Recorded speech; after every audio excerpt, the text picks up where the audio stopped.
volcanic rift valley discovered under Antarctica is much hotter than expected. This is on The Conversation by Fausto Ferraccioli, Airborne Geophysics Group Leader, British Antarctica Survey.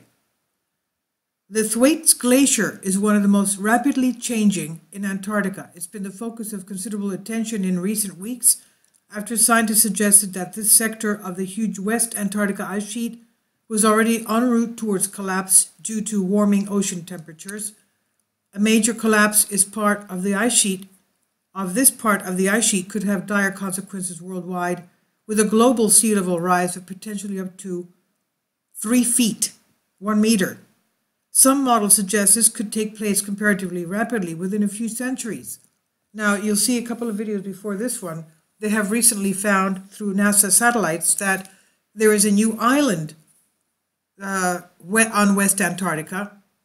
So a lot of things have been discovered recently concerning West Antarctica. We know that they have a series of volcanoes there. One of them is quite new, underneath the ice sheets.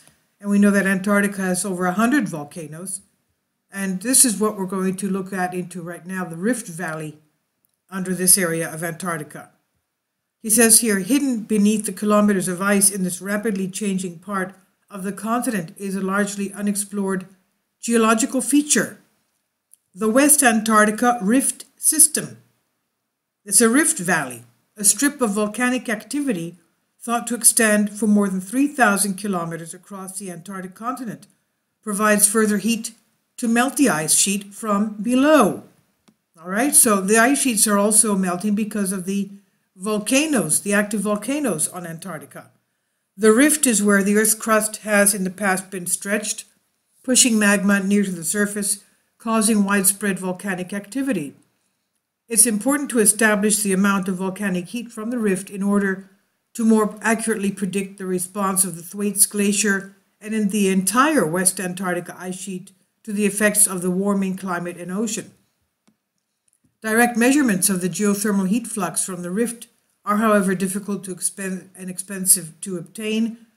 The overlying ice sheet is in places 4 kilometers thick. Estimates of geothermal heat flux available so far are derived mainly from satellite magnetic data or seismology that struggle to resolve the regional details required to understand what effects the heat would have on the ice sheet. In a paper published in Proceedings of the National Academy of Sciences of the United States, researchers from the Institute of Geophysics at the University of Texas in Austin report a new method of estimating the geothermal heat flux beneath Thwaites Glacier. Using radar data to map how water flows under the ice sheet and estimate ice melting rates, they have identified significant sources of high geothermal heat. According to lead author Dustin Schroeder, who now works at NASA, these appear to be distributed over a much wider area than previously thought. The minimum average geothermal heat flow beneath Thwaites Glacier is about 100 milliwatts per square meter, with some hotspots reaching 200 milliwatts per square meter. This is considerably higher than the average heat flow of the Earth's continents, at less than 65 milliwatts per square meter. So you can understand this is at least 3 times that much. Detecting such high geothermal heat flux within this part of West Antarctica Rift means that there is likely to be much more water beneath Thwaites Glacier. The presence of water can lubricate and speed up the flow of the great glaciers, even in deep interior of the ice sheet kilometers beneath the surface. Several models used to simulate the present ice sheets assume much lower geothermal heat for the region, or less variability in heat flow than what the study team has proposed. And as Schroeder said, the combination of heat and water interacting with the glacier's base could threaten the stability of Thwaites Glacier in ways that we never before imagined. So we need to carry out further geophysical research with other methods to validate the predictions of such high geothermal heat that the team has derived from radar data analysis alone.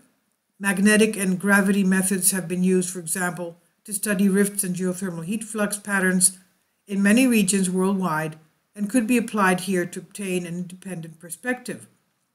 We also need more data and further computing modeling to try to understand more fully what impact this high geothermal heat has on the flow of water underneath the glaciers, how this affects ice sheet dynamics, and ultimately how this will further our understanding of how Antarctica is responding to a warming world. This remarkable study is focused on the variability of geothermal heat beneath the Thwaites Glacier that may have a bearing on ice dynamics in this vulnerable part of Antarctica. The level of heat in the rift system inferred from radar probe data does not imply that ocean warming driven by global warming is not a significant contributor to the ice loss seen in this part of Western Antarctica. This study does not address ice sheet stability directly at all. It neither supports nor refutes the recent study's conclusions that the Thwaites Glacier is already en route to collapse, but better understanding of how geothermal heat affects the flow of water underneath glaciers will allow us to develop improved models to better predict ice sheet behavior and ultimately how Antarctica is responding to a warming world. This is on the conversation.